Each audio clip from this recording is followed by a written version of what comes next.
국회 법사위가 오늘도 여러 번 멈춰섰습니다. 법사위원장은 열리자마자 질서유지권을 발동했습니다. 추할 추자, 내란 정당 같은 용어들도 나왔습니다. 유정화 기자입니다. 갈등의 발단은 국민의힘 의원들이 노트북에 붙인 정치공작, 가짜뉴스 공장 민주당 유인물이었습니다. 유인물을 놓고 여야가 언성을 높이면서 회의는 미뤄졌고 30분 만에 개회를 선언한 추미애 법사위원장은 곧바로 질서유지권을 발동해 야당 의원 3명의 퇴장을 명령했습니다. 간사로 선임되지 못하고 있는 나경원 의원도 포함됐습니다. 왜 검찰개혁 하자는데 회의 방해하십니까?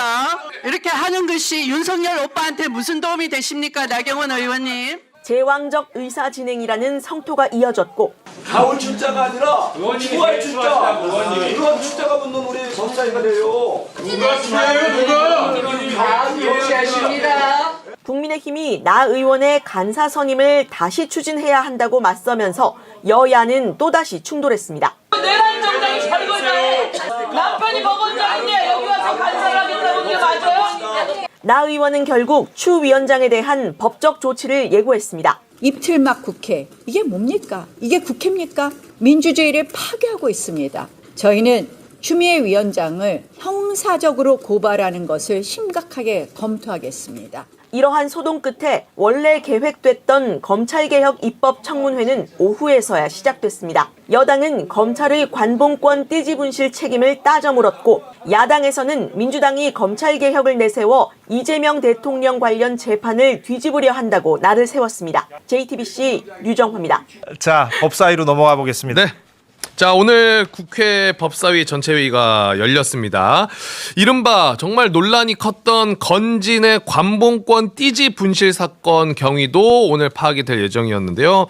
검찰개혁 입법청문회 이렇게 진행이 됐습니다. 그래서 증인으로는 당시 사건 지휘했던 이희동 전 1차장 검사, 그리고 박건욱 전 부장검사, 그리고 국회의원들이 이거를 볼 줄 몰랐겠지라면서 원래 다 제거에 비옵시였더라라고 적었던 김정민과 억울함의 인상을 계속 썼던 남경민 수사관도 오늘 또 소환이 됐습니다. 네, 오늘 또 나왔군요. 네. 예. 제가 오늘 오전부터 이거를 좀 챙겨보고 싶었어요. 어떤 어허. 내용들이 좀 나오나. 그런데 그 매부쇼 스케줄 진행하기 전까지 이 법사위를 볼 수가 없었습니다. 왜냐하면 청문회 진행이 어려웠습니다. 시작부터. 아하. 갈등의 시작이 국힘에서 이 유인물을 내걸었습니다. 그래서 노트북 앞에 저렇게 붙이고 있었는데 법사위 개회 전부터 문장을 보면은 정치 공작, 가짜 뉴스 공장 민주당이라는 구호가 적힌 유인물을 저렇게 노트북에 붙여가지고 네. 보이게 해놨고요. 국회 경호처 직원들이 요걸 이제 떼려고 들어왔는데 아니나 다를까 초선에게도 반말 찍찍하면서 가만히 있어라고 했던 나경원 의원이 이번에는 이 국회 직원들에게도 반말을 내뱉었습니다. 그 장면 잠깐 보고 오시겠습니다. 네. 자, 이제 있어요. 빨리 빼세요. 감사한데요. 경호처랑 검사들은 안 감사들은 비상기관이 맞잖아요. EPS 있어요. 위원장님 지시를 받아야죠. 지시를 받아야지. 우리나라한테 빠지면 아주 국민의힘은 할 것 다 해먹어 자기네끼리. 변호사 남편 거예요. 정치 법사위에 있어요. 반말하지 마십시오. 왜 직원분들한테 반말합니까? 직원들한테 반말을 하시면 안 되죠. 그러니까 반말은 아주 말아야 되는데 그렇게 반말을 자주 해요. 저 그 나경원 의원 지금 방금 얘기한 것 중에 우리 당한테 빠루 들었다고 덮어 씌워놓고라고 하는데 빠루 든 거는 팩트입니다. 휘두른 건 아닌 거 알아요. 우리도 나경원 의원이 빠루 휘둘렀다고 얘기한 적도 없고 그건 아니에요. 그리고 국회에 있는 그 직원분들이 뭘 덮어 씌웁니까? 그렇죠. 그러니까 뭐 민주당 사이에서 이 공방만 오간 거지 국민의힘이. 그리고 빠루가 상징이 된 것이죠. 빠루를 들어서 혐의가 기소가 된 게 아니에요. 아니에요. 그러니까 네, 저거요. 저희도 여러 번 팩트 체크해 드렸어요. 네. 나경원 의원이 저 빠루를 휘두른 건 아니에요. 맞아요. 그건 우리가 여러 번 얘기했습니다. 그걸로 기소된 것도 아닙니다. 그걸로 기소된 것도 아니고요. 예. 저거를 덮어 씌웠다라고 하려면은 경호처 직원들이 와가지고 막 이렇게 바로 뭐 지문 닦고 자 이렇게 찍었어. 이게 지금 덮어 씌운 거죠. 본인이 든 거는 팩트잖아요. 자, 그거 다시 한번 정정하고요. 추미애 법사위원장이 민주당을 비난하는 저 유인물을 책상에 비치한 국힘 의원들을 향해서 불법 유인물 철거를 명했습니다. 네. 왜냐하면 저 노트북 자체가 이제 본인들 의원들의 개인 물건이 아니라 국회 공공 기물이기 때문인데 그런데도 불구하고 국힘에서는 계속 거세게 반발을 했는데 그 장면도 잠깐 보고 오겠습니다. 네. 위원장을 중심으로 왼쪽 노트북에는 국회의 공공기물입니다. 거기에 붙여놓은 정치 구호는 회의 진행을 방해하는 것에 해당됩니다. 직접 철거해 주시거나 아니면 국회 직원이 철거하도록 하겠습니다. 철거한 이후에 회의 진행을 하겠습니다. 아직 회의 시작 안 했습니다. 또 함부로 철거하지 마세요. 이거는 민주당의 정치 회의는 회의장 밖에 나가셔서 합니다. 국민들이 정말 기가 막히게 합니다. 반사 필요 없습니다. 반사하냐고 기가 막히게 합니다. 위원장님, 계속 이런 추한 숫자의 모습 지킬 겁니까? 아울 숫자가 아니라 그런 숫자가 붙는 우리 법사위가 돼요. 참 유치하십니다. 송석준 의원님. 네, 참 유치하십니다. 이 와중에도 송석준 의원은 개그를 하고 있는. 저 송석준 의원이 좀 저런 스타일인 것 같아요. 좀 뭔가 말장난하려고 하고 뭔가. 진짜 우리 송석준 의원은 미꾸라지 추자를 제가 좀 선물했습니다. 예, 그렇습니다. 국힘에 오늘 속셈은 또 따로 있었습니다. 아까 잠깐 언급이 됐지만은 나경원 의원 간사 선임해 달라는 건데 그 장면도 잠깐 볼까요? 네. 지금 질서유지권 발동에 따라서 회의를 진행을 방해하는 유인물은 철거해 주시라라고 말씀을 드렸고요. 나경원 의원은 협조해 주시기 바랍니다. 국회법 50조 2항의 간사 선임에 관한 절차에 위반해서 네, 그 말씀은 기자회견에 오시도록 들었고요. 이미 부결된 바 있습니다. 일사부재리에 따라서 의원님은 간사 선임의 건에 대해서는 발언권조차 없다 이렇게 말씀을 드리고요. 법을 잘 아시는 나경원 의원님 따라주세요. 나 의원님부터 5선이시면 먼저 선제적으로 지켜주셔야죠. 조선 의원님은 가만히 앉아 계시고 5선 의원님께서는 불법 유인물부터 철거해 주시기 바랍니다. 그 종이 그대로 떼가지고 국힘 당사 앞에 가셔서 들고 1인 시위 하십시오. 여기가 국회 법제사법위원회가 1인 시위장 아니지 않습니까? 이제 남은 게 남편 법원장 한 거라고요?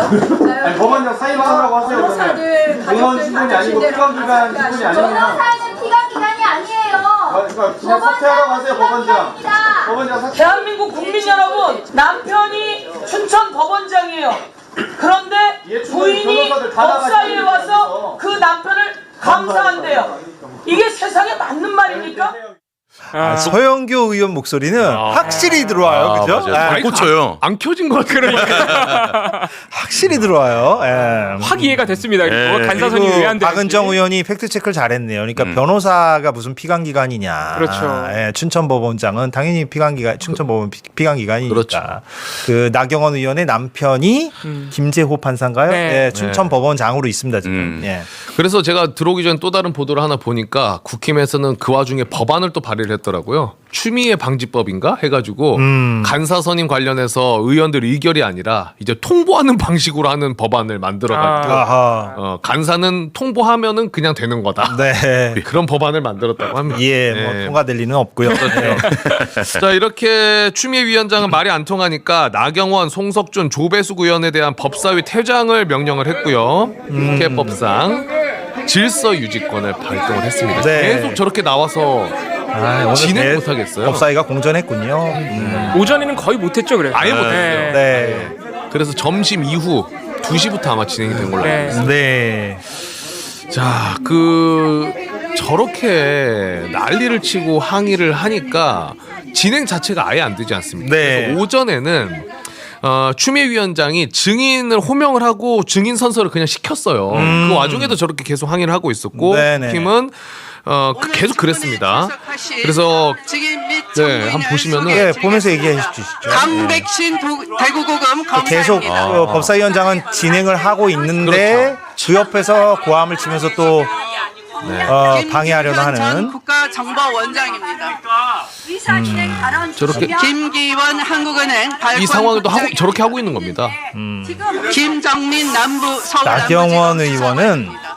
글쎄요, 뭐 내년 지방선거에 어떤 이제 계획을 본인이 갖고 있는지 모르겠으나 그건 뭐 본인 자유죠. 근데 예, 법사위에서 최대한 아무튼 주목도를 또 끌어야 하는 개인적인 또 목적도 있을 겁니다. 예, 그렇게 또 이해하시면 될 것 같아요. 자, 그래서 결국 오전에는 진행이 안 되고 오후 2시에 법사위 재개가 됐는데 그 와중에 새로운 유인물을 또 그 사이에 만들어가지고 가지고 왔어요. 와, 대단하다 진짜. 추미애 뭐 입틀막 야당 의원 입틀막 뭐 야당 3인 동시퇴장 막무가내 의회 독재 뭐 이런 거를 가지고 왔고 민주당에서는 당연히 파행 작정을 하고 왔다 비판을 했습니다. 네, 어떻게 해서든 청문회 못하게 하려는 의도도 좀 있을 거예요. 그렇죠. 네. 입장에서는. 그래서 법사위 민주당 간사인 김영민 의원이 국회 왜 방해만 하냐라면서 일침을 했고 최혁진 의원 무소속이죠. 같이 또 등판을 했는데 그 장면도 잠깐 보고 오겠습니다. 예. 굉장히 중요한 입법 청문회입니다. 검찰 개혁을 왜 해야 되는지, 검찰 개혁을 어떤 방식으로 바람직하게 만들 수 있는지를 토론해야 되는 중요한 자리에 왜 국민의힘 의원님들은 사사건건 회의를 방해합니까? 검찰 붙들고 있다가 검찰과 국민의힘 같이 해체될 것입니다. 경고합니다. 법사위원장 해체하세요. 민노총 명장 공개하세요. 이걸 띄시고 입법 청문회에 집중하세요. 제혁진입니다. 나경원 의원님, 박준태 의원님. 자, 저렇게 네.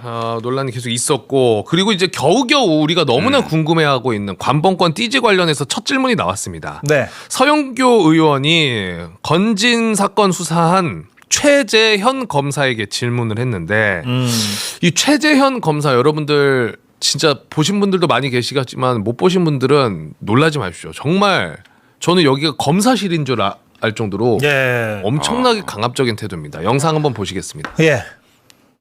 첫 번째 질문이 제가 없앴냐고 물어보셨지 않습니까? 예, 저는 없애지 않았습니다. 두 번째 질문 누가 없앴냐고 물어보셨습니까? 제가 파악하기에는 압수계에서 압수물 대조하는 과정에서 관봉이 풀어져서 개수하고 영치계로 넘어간 것으로 파악하고 있습니다. 다만 드리고 싶은 말씀은 지금 이 자리가 관봉권이 검찰에서 고의로 증거를 은멸하고 그걸 은폐했다는 취지로 진행되고 있는데 그건 사실이 아닙니다. 지난번 청문회를 보니까 저희 압수계 수사관들 데려놓고 너네가 그러니까 증거를 인멸했니 말았니 그러니까 구속이 돼야 된다 말아야 된다 뭐 이런 얘기들을 하시는데 수사 지금은 제가 답변 드리고 있습니다. 증인 위원장님 답변 드려도 되겠습니까? 증인은 하나 더 준비됐다고 하는데 마저 볼까요? 왜냐면 태도 부분이 거기서 나온다고 하는데. 예. 예. 마이크 잘 보십시오. 한번 보고 오시죠. 최재현 증인께서는 네. 위원님의 신문을 정확하게 들으시고 거기에 대한 답변하시면 되고요. 의견은 나중에 위원장의 허락을 얻어서 따로 말씀하시면 됩니다. 묻지도 않은 데 대한 의견을 말씀하시면 안 되고요. 마이크를 왜 그렇게 올리는 거죠? 마이크 조금 전에 어떻게 올려놨어요? 그게 뭐 하는 자세입니까? 검사가 세상에 무서운 게 없어요? 비닐에 싸져 있는 그 돈다발 어디 갔어요? 비닐은 어디 가고 띠지는 어디 갔어요? 그거 알아야 될 사람이 누구예요? 최재형 검사 아니에요? 답변 드리면 되겠습니까? 그거 알아야 될 사람이 최재형 검사잖아요. 답변을 하게 해주십시오. 답변 드릴 테니까. 본인의 목인데 그걸 확인했어요? 못했어요? 말씀드리고 있지 않습니까? 좀 들어주십시오. 내가 묻잖아요. 확인했어요? 안 했어요? 확인했다고 말씀드리고 있습니다. 좀 들어주십시오. 오롯이 제 책임이라고 생각하고 있습니다. 네, 뭐 그만하겠습니다.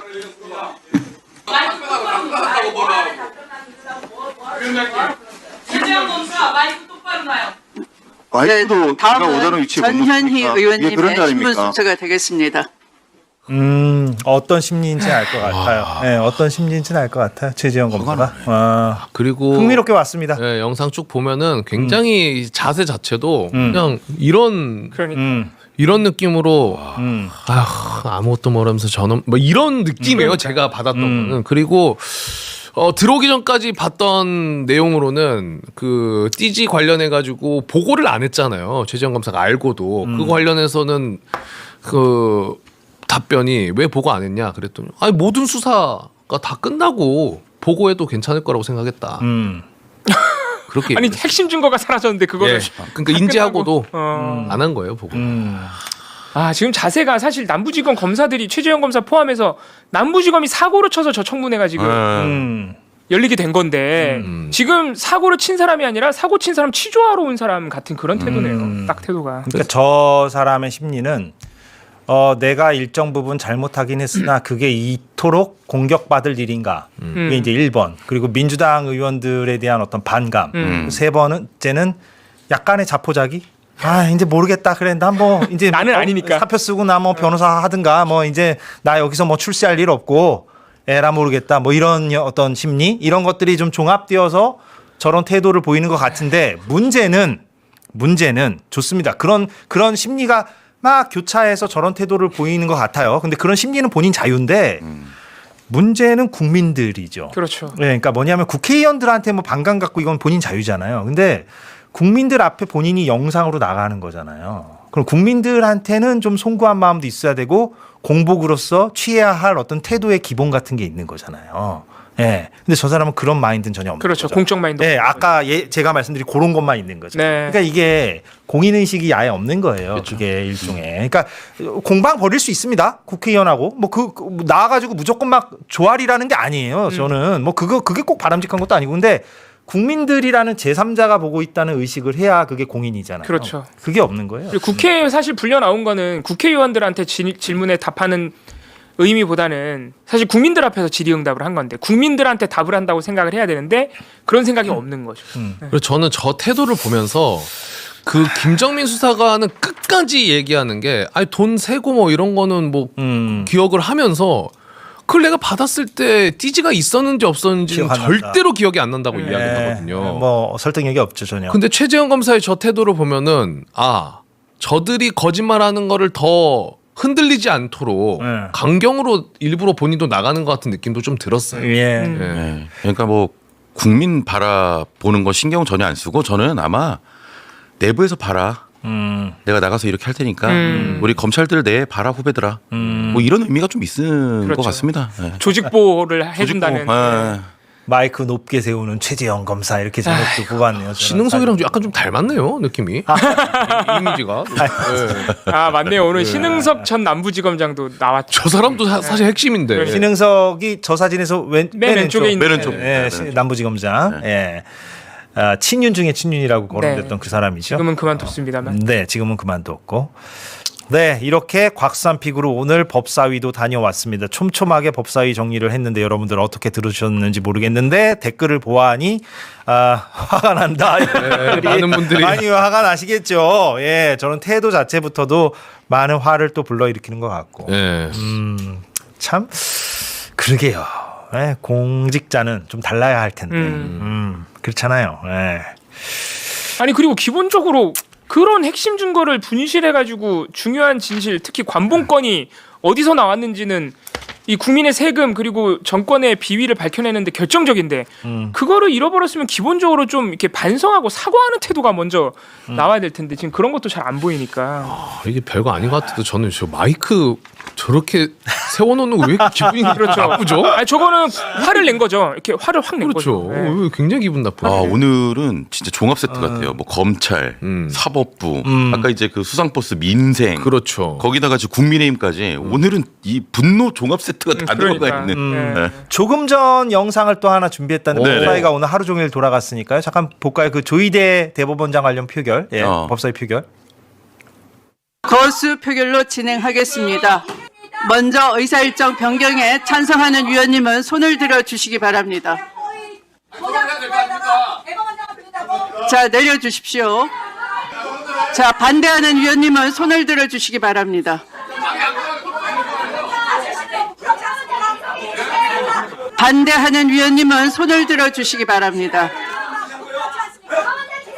표결 결과를 말씀드리겠습니다. 재석위원 총 15인 중 찬성 10인, 기권 5인으로 가결되었음을 선포합니다.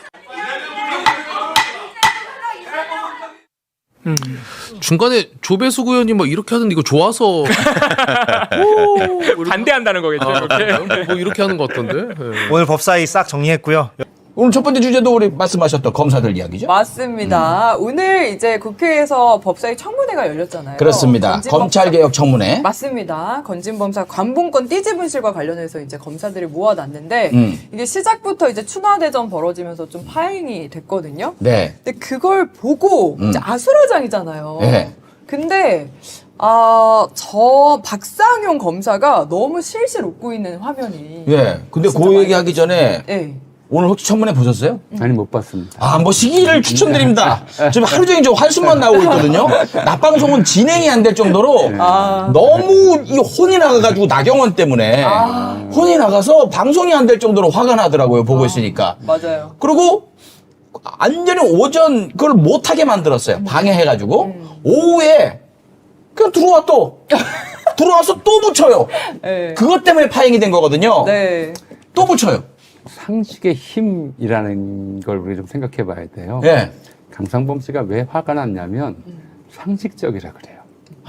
그렇습니다. 상식적인 사람들은 몰상식한 행동을 보면 화가 나요. 예. 근데 몰상식에 동조하는 사람들은 그걸 보면 잘한다고 그래요. 그래서 이게 상식의 힘이에요. 우리 사회가 어느 상식에 기초하고 있느냐. 예. 그에 따라서 어떤 행위가 몰상식한 행위로 이제 지목이 되어서 공론의 장에서 퇴출되고 상대할 거리가 못 되는 것이 되는지가 결정되거든요. 그런데 네. 점점 이제 상식의 기반이 흔들리고 있는 현상들이 나타나고 있어서 저는 이제 강성범 씨가 거기에 대해서 화가 났다는 게 정말 상식적으로 건강한 분이다라는 걸 이제 깨닫게 되는 거죠. 옆에 헬마라고 아시죠? 네. 헬마우스 임경민 작가 있습니다. 모르십니다. 조금만 예. 했는데 예. 배 옆에 앉아가지고 원래 그러는 걸 뭐 이렇게 하세요. 그러면서 원래 그럴 거 몰랐어야 하더라고. 상식적이지 않은 지. 예? 물론 못 봤다고는 하지만 그럴 수도 있죠. 너무너무 그러니까 이제 그게 상식의 힘이에요. 우리 사회가 상식의 힘에 기초해서 몰상식한 것에 대해서 어떤 걸 일으키냐면 공분이라고 그래요. 그걸. 공분. 개인적 분노가 아니라 공적 분노가 일어나는 거죠. 우리가 공분이 사회를 바로잡는 역할들을 계속 해왔거든요.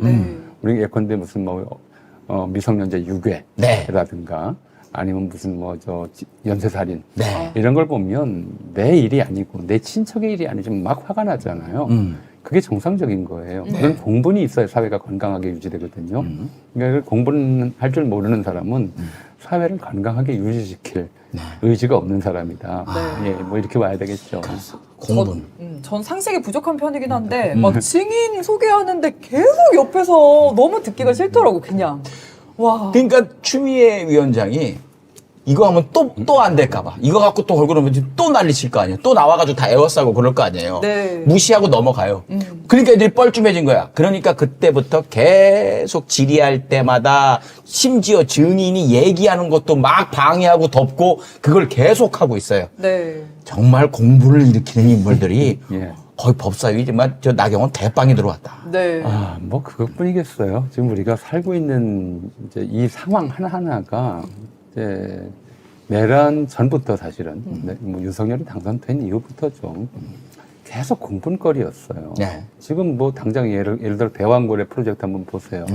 그때 우리가 뭐라고 그랬어요. 차라리 그거 할 거면 펀드 조성해라. 그거 나올 거라고 믿는 사람들이. 맞아요. 그래서 성공하면 다 가져라. 니들 갖다 써. 그 기름 나오는 거 다 갖다 써. 돈 벌어. 실패하면 그냥 니들 돈 날려라. 왜 국민 세금 날리려고 그러냐. 그렇죠. 근데 국민 세금 날려가지고 지금 날릴 게 뻔한데 그걸 굳이 1200억을 집어넣어서 뭐 하는 짓이에요? 그렇습니다. 내가 얘기했죠. 이 주제 이렇게 해서 시간 남는 거 아니에요? 막 이렇게 얘기하더라고요. 그래서 한 2개 할걸?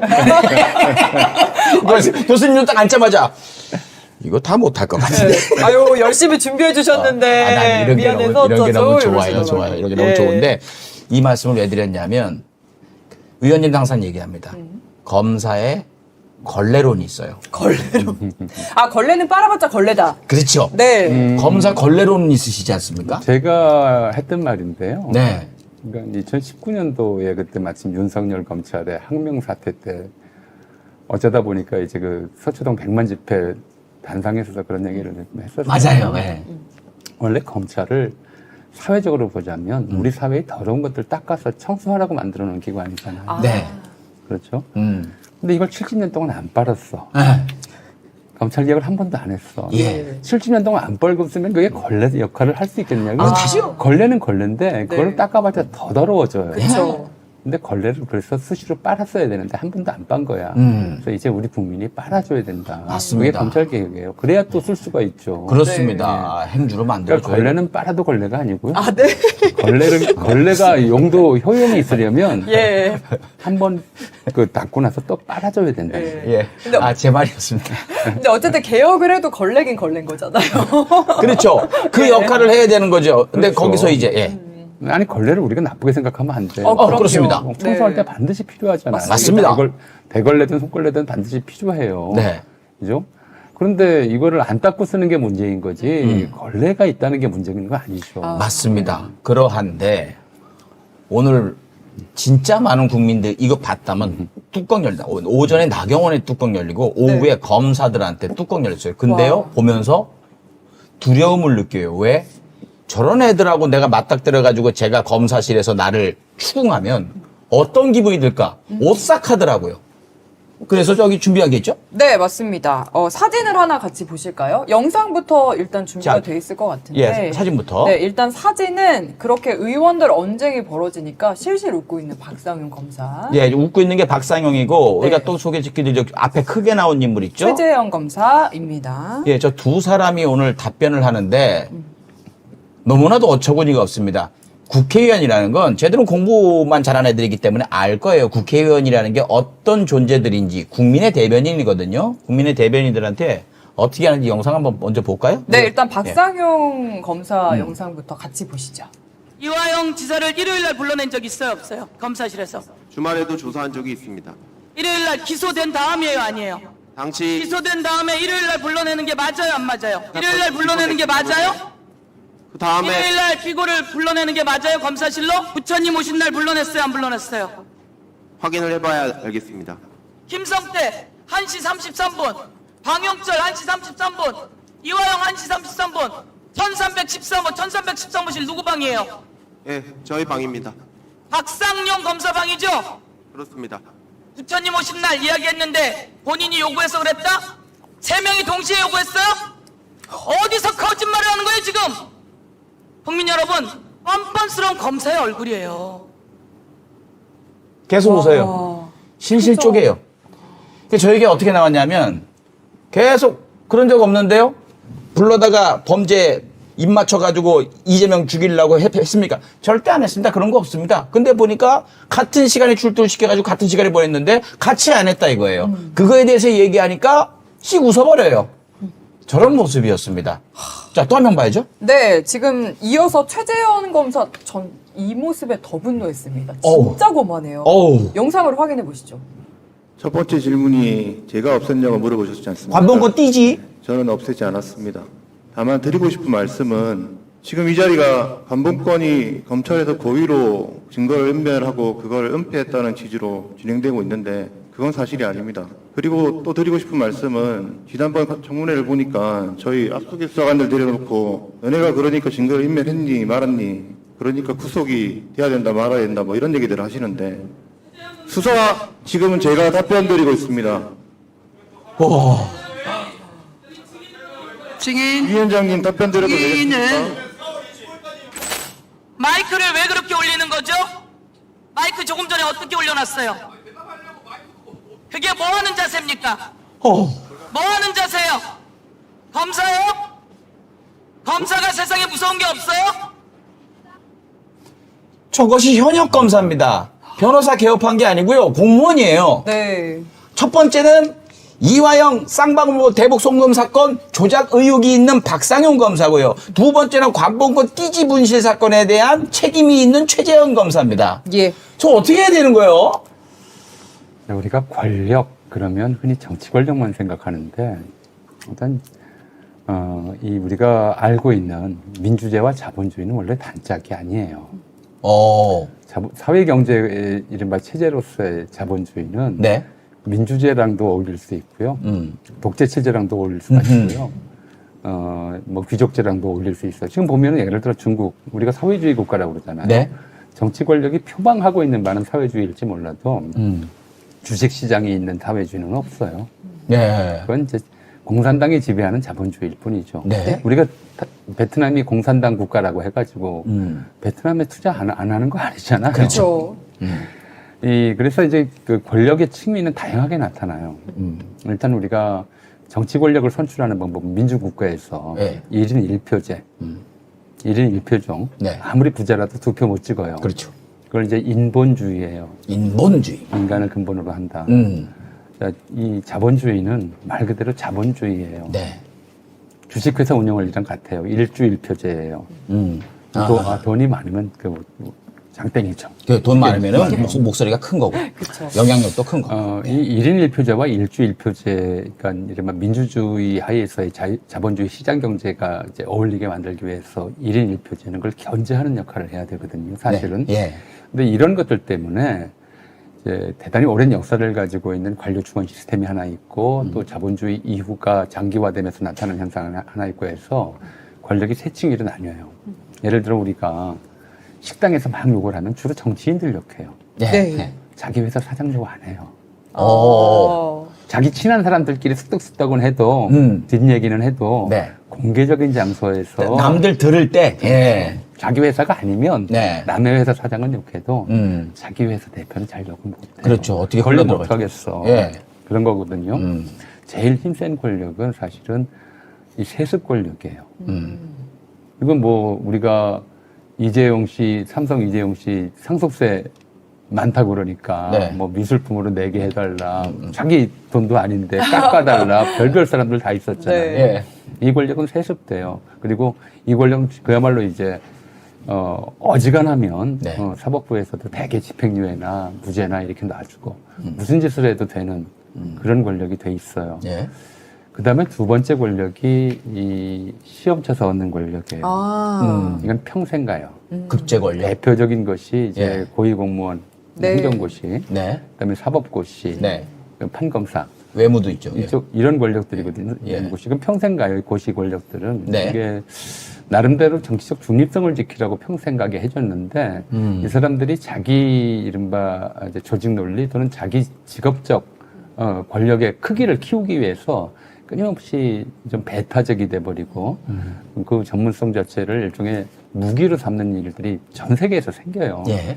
그래서 이 세습 권력과 평생 권력이 있는데 대체로 이 평생 권력은 세습 권력하고 이런저런 방식으로 연결이 돼요. 둘이 이제 합체가 뭐 됐어요. 재벌이 검사 사회를 맡는다든가, 아하. 혼인 관계라든가, 그 밖에 이제 의뢰인과 고객 관계도 나중에 맺어진다든가, 맺어진다든가, 매수한다든가. 보통 어느 사회에서는 나타나는 현상이에요. 그래서 법이 공정하기보다는 법 전문가들이 이런 사람들을 뒤에 업고 실질적인 권력 행사를 하는 경우들이 굉장히 많아요. 그러다 보니까 선출 권력은 어떻게 되냐면 사실 선출 권력이 이 세습 권력이나 평생 권력하고 긴장 관계에 있어야 이 권력이 좀 제어가 되거든요. 그렇겠네요. 억제가 되는데 억제가 잘 안 되는. 이제 이걸 한번 보시면 가장 대표적인 얘기가 윤석열이 그 말을 했어요. 문재인 정권에 대해서 뭐라고 그랬냐면 5년짜리 권력 그까짓 게 뭐가 그리 대단하다고. 영화에서도 이런 말 많이 나와요. 검사들이 해요, 주로. 윤석열이 한 말이죠. 그건 윤석열 혼자의 말이 아니라 이제 한국이 70년간 검사 제도를 이렇게 유지해 오면서 만들어낸 검사 공통의 의식이라고 저는 생각을 해요. 5년짜리 권력이 뭐가 대단하다고. 이제 100일 넘게 지났어. 이제 4년 안 있으면, 4년 좀 지나면 너희들 무너질 거야. 이런 자신감인 거죠. 또는 그보다 더 일찍 무너뜨릴 수 있어. 우리가 맘만 먹으면. 이런 자신감이에요. 왜냐하면 이 권력 구조 자체가 이렇게 구성돼 있고, 게다가 이 이제 세습 권력이라고 하는 이제 일종의 재벌 지배 체제죠. 이렇게 기본적으로 한 사회의 문화, 이야기, 담론, 또 이제 사고방식 이런 데 굉장히 강한 영향을 미쳐요. 광고, TV 광고 같은 경우 전부 재벌들이 만드는 거잖아요. 거기서 전하는 메시지들이 사실 알게 모르게 사람들의 잠재의식에 영향을 미치거든요. 이명박 정권 때 부자 되세요라는 광고. 그냥 광고일 뿐이에요. BC카드 광고. 그냥 광고일 뿐이지만 그것이 가장 중요한 가치다라고 하는 생각을 확산시키는데 굉장히 이제 중요한 역할을 했거든요. 그래서 이 주권자들이 민주국가의 주권자들이 이 세습 권력과 평생 권력의 전횡을 막아야 되겠다고 하는 의식을 갖지 않으면 정치 권력까지 거기에 한패가 돼 버리면 완전히 이제 그런 권력 못 가진 사람들, 보통 서민이라고 부르는 사람들, 그야말로 이제 밥이 되는 거죠. 그렇죠. 억울한 일 당해. 그 상황을 우리가 잘 몰라요. 사실은 이게 마치 그냥 선택 가능한 문제인 것처럼 보수든 진보든 사실은 이 세습되거나 평생 가면서 서민들을 마음 먹으면 얼마든지 괴롭힐 수 있는 이런 권력을 견제하는 것이 정치 권력의 역할이어야 한다. 선출 권력. 선출된 정치 권력의 역할이어야 한다. 네. 이걸 잘 모르는 게 있어서 그게 이제 좀 안타까운 일이고요. 그래서 그걸 하는 거예요, 지금 저 국회에서. 이런 게 필요하다고 저는 생각을 해요. 사실 운전면허도 몇 년에 한 번씩 적성검사에서 재발급하잖아요. 올해 해야 됩니다, 저. 네. 저도 들어오셨습니까? 아무튼 적성 운전면허도 그래요, 면허도. 근데 왜 법률가 면허나 의사면허 같은 면허들은 중간에 이렇게 점검하는 시간을 안 주느냐는 거예요. 그러네. 그렇죠. 그러니까 20대 초반 또는 뭐 늦어도 한 20대 후반에 그 사법고시 합격해놓고 그다음부터는 이제 법 공부랑 담을 쌓고 매일 골프나 치고 술이나 마시고 맞습니다. 의뢰인 접촉하고 그래서 다 옛날 법만 알고 있는 거야. 근데 저는 윤석열이 옛날 법만 알아서 계엄을 했을 수도 있다고 생각합니다. 세상 그래가지고 계엄이 해제되니까 급히 벙커에 들어가서 법전 뒤졌다는 거 아니야. 뒤늦게. 이거 해제 막을 법 없나? 옛날에 있었던 것 같은데 뭐 이런 현상들이 벌어져요. 의사들도 마찬가지고요. 뭐 세미나 한다고 계속 하지만 의학 발전이 얼마나 빠른데 이걸 중간중간에 점검할 기회를 안 주고 한 번 시험 보면 평생 가는 특권을 만들어 주느냐. 그럼 우리 사회가 고민해야 될 지점들, 개혁의 방안들은 이런 거거든요. 운전면허 시험처럼 검사도 한 5년간 또는 10년 단위로 그동안 기소했던 사건들이 적합했느냐. 정당한가. 뭐 부당하게 좀 증언을 조작한다든가 증거를 조작한 것은 없느냐. 판사도 마찬가지로 예를 들어서 40대 연예기획서 대표가 14살짜리 무죄 판결하는 그런 조이대 같은 판결. 이런 판결들이 나오면 이건 좀 상식적인 선에서 이건 자격 없다고 봐야 되는 거잖아요. 그런 시스템만 우리가 만들었더라도 과거에 지금 조이대 대법원 같은 게 나오지는 않았을 거예요. 근데 지금 우리 법원도 그렇고 검찰도 그렇고 기본적으로 이런 권력이 너무 익숙해져 있어요. 70년, 80년 동안 한 번도 이게 바뀌어본 적이 없기 때문에 이게 시험 한 번 보면 그게 이제 평생 가는 권력에 도대체 누가 인정했느냐. 시험으로 인정된 거잖아요. 그래서 자격이 있다. 검사들 자격이 있다라고 인정했을 뿐이에요. 검사가 이런 일을 할 수 있다. 증거를 조작할 수 있다. 증인들을 같은 장소에 불러서 답변을 연습시킬 수 있다. 또는 저것도 마찬가지잖아요. 관봉권 떼지분실 사건도. 그거 지휘할 책임이 있는 거잖아요. 그렇죠. 책임은 누구한테 있어요? 자기한테 있죠. 자기한테 있는 거죠. 근데 저렇게 당당하게 나와서 뻔뻔스럽게 짝이 없잖아요. 그러니까 저 생각의 기본이 교수님 말씀하신 대로 중간에 뭐 잘못한 부분이 있으면은 뭐 면허를 반납을 하는 건 취소가 돼야 되는데 그것조차도 검찰은 자기들이 지금 판단을 해가지고 제일 심한 게 변호사 개업해라. 뭐 이 정도로 엮여왔으니까 저런 말도 안 되는 건방짐이 나오는 거죠. 뭐 자를 테면 잘라라. 변호사 개업하면 되지. 이렇게 되는 것이고 이렇게 여기서 오히려 이제 평생 권력과 세습 권력에 대해서 비판적인 우리 견제하려고 드는 그런 선출 권력의 저항에서 나왔다고 그러면 자기들 집단 내에서는 오히려 그게 훈장이 되는 그런 문화가 지금 만들어져 있는 거예요. 그래서 왜 윤석열 내란 쿠데타 이후에 이제 대법원이 그런 이상한 판결을 하고 직위원이 윤석열 탈옥시키고 검찰이 즉시항고 포기하고 법조계가 일사불란하게 움직였어요. 헌법재판소를 빼놓고는 헌법재판소에 대해서 굉장히 많은 이야기가 그 당시 돌았잖아요. 여튼 헌법재판소를 빼놓고는 대한민국 법조계가 거의 일사불란하다시피 윤석열 내란을 비호하기 위해서 이렇게 움직였단 말이에요. 이게 지금 한국 전문가주의가 좀 도달해 있는 굉장히 좀 말기적 증상이에요. 원래 전문가주의라고 하는 건 이런 거거든요. 전문가의 자격은 전문가만이 판단할 수 있다. 이런 거예요. 의사가 아니면 의사의 자격을 판단할 수 없고 변호사가 아니면 변호사 자격을 판정할 수가 없다. 이게 이제 중세 유럽의 길드에서 나온 제도거든요. 근데 집단지성의 시대이기도 하고 인공지능이 이제 발달하는 시대이기도 하고 이런 상황에서는 이 자격 여부의 그 자격 유지의 도덕성 여부 이거를 이제 국민 일반이 판정할 수 있는 네. 그런 시스템을 만들어 나가야 돼요. 네. 그게 안 되니까 무슨 짓을 하든 이게 이제까지 한번 보세요. 지난번에도 그런 비슷한 말씀 드렸는데 간첩을 조작해도 뭐 유사대 빌범을 조작해도 아무 징계를 받지를 않잖아요. 네. 그러다 보니까 저런 이제 오만 불선함 국민의 대표에 대해서 네가 뭔데 네. 이렇게 나오는 이런 불선함이 나오는 거예요. 전 저 사람들 탓이라기보다는 저 사람들이 뭐 나면서부터 저렇게 오만불선하지는 않았을 거예요. 네. 검찰 조직에서 몸담고 10년, 20년 일하면서 쌓여버린 거예요.